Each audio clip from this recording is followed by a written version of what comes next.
All right, buckle up, flight fans. Did you catch that zoom?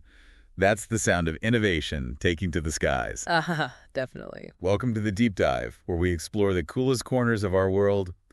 And today, we're launching into the amazing universe of drones. That's right. And this is especially for you ace aviators in Mr. Backus's flight and space class. Shout out to Mr. Backus's class. Yeah, forget those little toy helicopters you might have seen. We're talking about seriously versatile flying machines. Absolutely. The jobs they do are pretty mind-blowing. They really are. So for this aerial adventure, where did we get our flight plan? What info are we using? Well, we pulled together some fantastic intel. We've got insights from an experienced drone pilot, Jose Aguilar, that we found through Discovery Education, and also some really good articles from places like Inspired Flight Technologies and MechTex. They really dive into how drones are used commercially and just the basics of how they work. Nice. Okay, so our mission today, should you choose to accept it, I accept. is to understand the incredible variety of ways drones are being used and, the main types you should probably know about. And we'll keep it fun, right? No super heavy tech talk. Definitely not. We promised some seriously fly facts, though. So when you really think about it, what's the first thing that kind of gets you about what drones can actually do? For me, it's just how adaptable they are. It's amazing. They're not just one-trick ponies, They're more like Swiss Army knives of the sky. I like that. Okay, let's get grounded first, though. What exactly is a drone? Good question. So at their core, drones are basically autonomous aircraft. Autonomous, meaning? Meaning they can fly themselves, operate independently, or be flown by someone remotely. Pretty futuristic stuff, huh? Totally futuristic. So what's the secret sauce then? Like, what makes them fly? What are the main parts inside? Think of it like building a flying robot, okay? You need a few key things. First, motors and propellers. Okay. These are the spinning parts that create thrust that push upwards to lift off. Got it. Lift. Then, the really important part, the flight controller. That's basically the brain. The brain, okay. Yeah, it takes in all the information from sensors and tells the motors exactly what to do to keep the drone stable and, going where it's supposed to go. Super smart brain. What else? You obviously need power, so batteries. Right. And if a person is flying it, you need a remote control system so they can send commands. Pretty straightforward components, really. Motors, propellers, brain, battery, remote. Okay, I think I've got the basics. And our sources also mentioned they're sometimes called UAVs, unmanned aerial vehicles. Yep, UAVs. You'll hear that term a lot, too. Sounds a bit more official, maybe. Yeah, sounds very like government agency or something. Exactly. So you'll hear drone, you'll hear UAV, something. Okay, cool. Now, you mentioned the brain. Let's do a quick quiz for everyone listening. Ooh, fun. The brain of a drone that controls its movement is called the A, propeller, B, flight controller, or C, battery. What do you think? The brain. Controlling things. I think it's got to be B, right? Flight controller. You got it. Flight controller it is. Yes. Okay, so now we know what's inside. Let's talk about the different kinds of drones. Are they all shaped the same? Do they all fly the same way? Oh, definitely not. Just like you have sports cars and pickup trucks, you have different drones for different jobs. Makes sense. So first up, let's look at fixed-wing drones. These look more like traditional airplanes, with wings. Right, like a mini airplane. Exactly. And those wings make them super efficient for flying long distances. So you see them used for things like mapping huge areas of land. Oh, okay. Or surveillance, keeping an eye on things from way up high. Even agriculture, flying over big fields. You could say their uses have a pretty wide wingspan. Uh-huh. Nice one. Okay, so fixed wing for the long haul. What's next? I often picture the ones that kind of buzz around with lots of propellers. Yes. Those are multi-rotor drones, probably the most common type you see. Like quadcopters. Exactly. Quad means 4 rotors. But you also get hexacopters with 6, or even octocopters with 8 rotors. Wow, 8. Yeah. And the key thing about these, the multi-rotor part, is that it lets them take off and land vertically, straight up and down. Like a helicopter. Precisely. Which makes them amazing for things like aerial photography or videography where you need to hover in one spot. Yeah. Or for inspecting things up close like bridges or buildings. They're super maneuverable. Okay, so fixed wing distance flyer, multi-rotor, vertical lifter, and hoverer. Are there others? Well, there's a cool mix called hybrid VTOL drones. VTOL. Vertical takeoff and landing. So like the multi-rotors, they can go straight up. But they also have wings like a fixed-wing drone, so they get that efficiency for flying forward over longer Oh, distances. so it's like the best of both worlds. Kind of, yeah.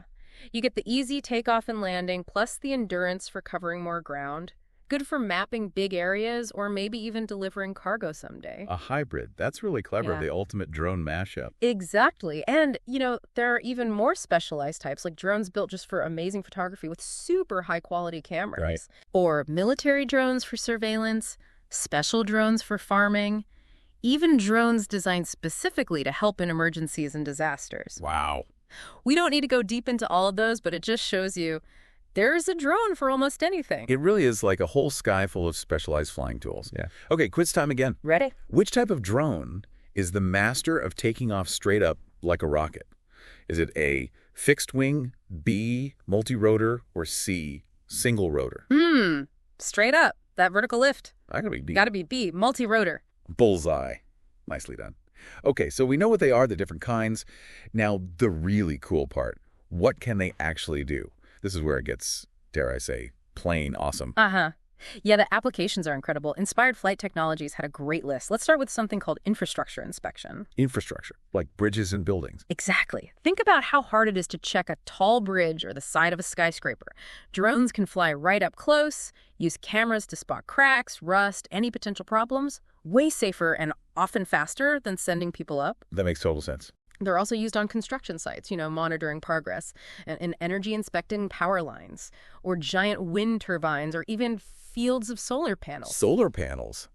Get this, some drones have thermal cameras. They can see heat, so they can fly over solar panels and spot panels that are maybe overheating or not working right, or find hot spots on power lines that could mean trouble. Whoa, heat vision. That's like a superpower for maintenance. Talk about inspectacular results. Good one. Another huge area is search and rescue. This one's really impactful. How so? Well, imagine someone is lost in the woods or mountains. A drone can cover a huge area much faster than people on foot.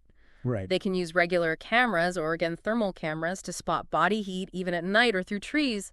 Finding someone faster can literally save their life. Wow. And some drones can even carry small packages like dropping a first aid kit or some water or a radio to someone who's stranded. That's incredible. Okay. Wow, like a little flying rescue angel. What a game changer for emergency teams. Absolutely. Then there's agriculture, farming. Drones in farming. How does that work? Oh, it's transforming things.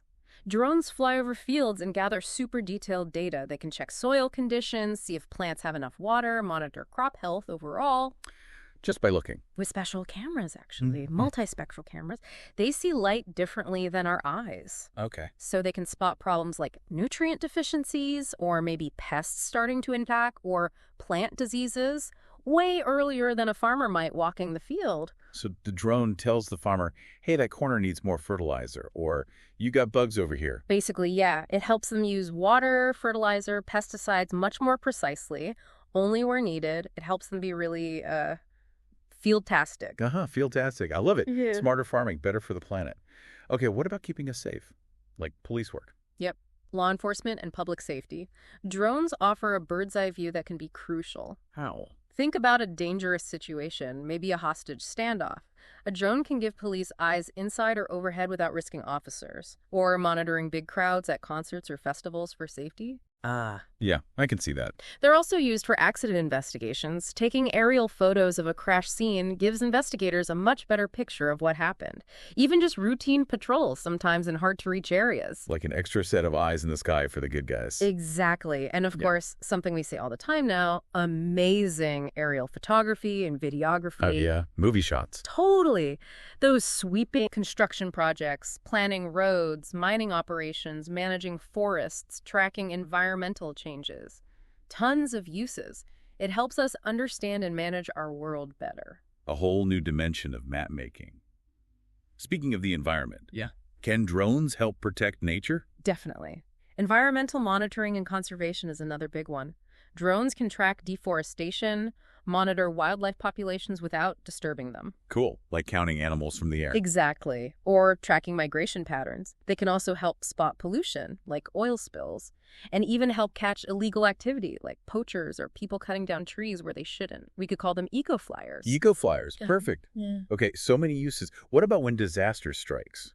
like a hurricane or earthquake. That's another critical time for drones. Right after a disaster, it can be hard to know how bad the damage is or where help is needed most. Right, roads might be blocked. Exactly. Drones can fly over quickly, assess the damage, find people who might be trapped, and help guide rescue teams. They can also deliver emergency supplies to isolated areas.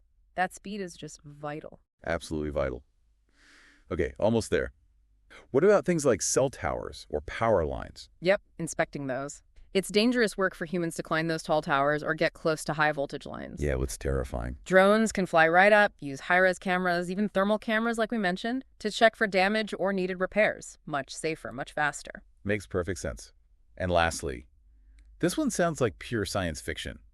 Delivering stuff, packages. It's happening. Medical and cargo delivery is a really exciting frontier. Like Amazon dropping packages in my backyard. Well, maybe not quite yet everywhere, but companies like Amazon and DHL are seriously working on it. Imagine getting vital medicines delivered quickly to a remote village or essential parts to a stranded ship. The potential is huge. Wow. From photos to rescues to deliveries, it's actually mind-blowing how versatile these things are. Okay, final quiz question. Bring it on. Which job uses drones with those special thermal cameras to spot overheating problems on power lines? Is it A, agriculture, B, infrastructure inspection, or C, search and rescue? Thermal heat. Power lines. That sounds like B. Infrastructure inspection. Got it in one. Awesome. Okay, deep breath. We've covered what they are, the different types, and this huge range of jobs. But let's just quickly zoom back in. How do they actually fly? Like the basic mechanics. Right, the fundamentals. So we mentioned the flight controller, the brain, right? It's constantly working, making tiny adjustments. Tiny pilot inside. Exactly, and it's controlling the motors and propellers. These work together to create that upward force, the thrust, that lifts the drone against gravity. Spin faster, go up. Pretty much. In a multi-rotor, it controls the speed of each propeller individually. That's how it moves forward, backward, sideways, and stays stable. Clever.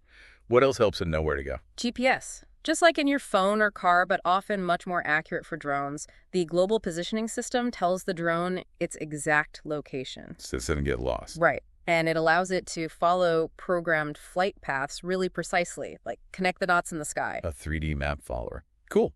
Does it know how to avoid crashing into things? Good question. Many modern drones do have sensors like little electronic eyes and smart software. These help them detect obstacles like trees or buildings and automatically adjust their path to avoid them. Built-in reflexes. Kinda, yeah. And of course, there's the remote control for the human pilot to steer. Right. And one last important thing, safety features like return to home. What's that? If the drone loses the signal from the remote, or maybe the battery gets super low, it can automatically fly itself back to where it took off from. That's smart. So it doesn't just fall out of the sky or fly away forever. Exactly. You could say they have pretty good homing instincts. Nice.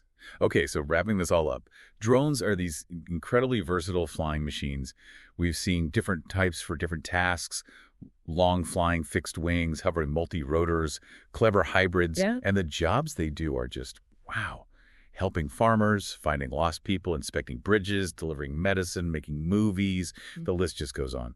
It really does. It's clear they're way more than just toys, right? They're powerful tools that are genuinely changing how things get done in so many industries, making things safer, more efficient, sometimes doing things that just weren't possible before. Totally. Okay, so here's a final thought for everyone listening, especially you guys in Mr. Backus's class. Now that you've heard all this, think about a problem. Maybe something in your town, your community, or even a bigger world issue. Interesting. Could a drone be part of solving it? What kind of new, totally sky-high ideas can you dream up for using these amazing flyers? Yeah, what's the next big thing for drones? Maybe one of you listening will invent it. Keep exploring flight and space. Keep asking questions. The possibilities are endless. It really is an exciting field with so much potential still unfolding. Well, thanks for joining us on this deep dive into the dynamic world of drones. It's been awesome exploring with you. My pleasure. Always fun talking tech. Until our next exploration, keep your eyes on the skies.